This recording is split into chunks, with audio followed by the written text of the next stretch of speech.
Mark, thank you. And speaking of people tonight who need some help, here we go. Late update on the day-long interstate nightmare that's still going on tonight on Interstate 81 in Southwest Virginia.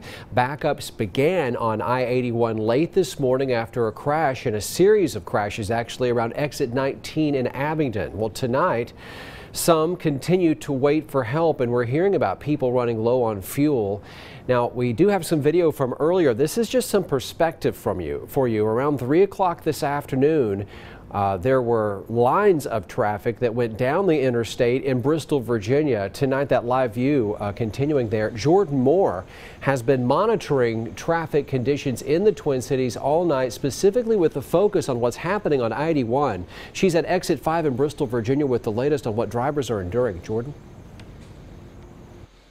Well, Josh, good evening. Just to give you an idea of where I am, photographer Brad and I, we literally just walked up the off-ramp of exit 5 here to Interstate 81. Take a look behind me. These are cars and semis that have been sitting here for hours on end. Now, we do see a little movement from time to time, but by that I mean maybe an inch or two. For the most part, these trucks have been sitting here. These cars have been sitting here all afternoon and now into the night. Now, I did speak to someone earlier today. She actually got a hotel room just off of this exit 5 here again in Bristol, saying after 3 hours of this, she did whatever she could to get out of that traffic. Finally, I decided to see if I could get along the shoulder of the road because I saw there was an entrance ramp up ahead. And I made it to the entrance ramp and just went down the entrance ramp into town here and got a hotel room. The reason why Kim Corcoran said she had to get off of Interstate 81 here on exit 5 in Bristol is because of this traffic that's just not budging. Corcoran said she was traveling from Georgia back home to Pennsylvania and said everything was going okay until she hit the Tennessee-Virginia state line Sunday here on I-81. Personally, I wasn't aware that this was going on. I thought I would be west enough of the storm.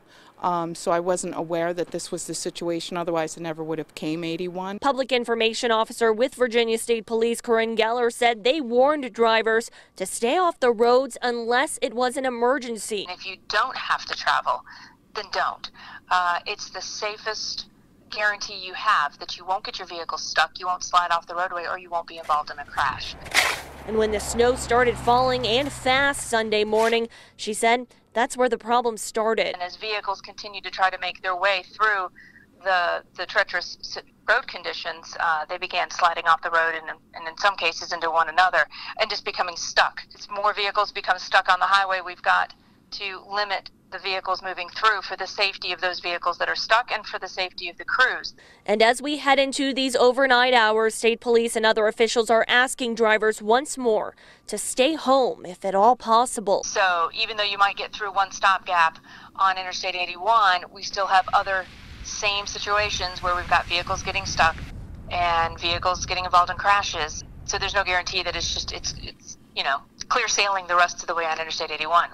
North in Bristol, heading towards Abingdon, where semis, cars, trucks, so many vehicles have been stuck for hours on end. And it all really started with this weather this morning, people traveling in these conditions, and we're told cars were getting stuck, accidents were happening, and now that is what Virginia State Police, they're working around the clock to try to clear that as far up as Abingdon and even beyond to get this traffic back here in Bristol that's now backing up to Tennessee, flowing once again. This is a situation we will continue to monitor for you. For now, reporting live in Bristol, Jordan Moore, News Channel 11 in your corner.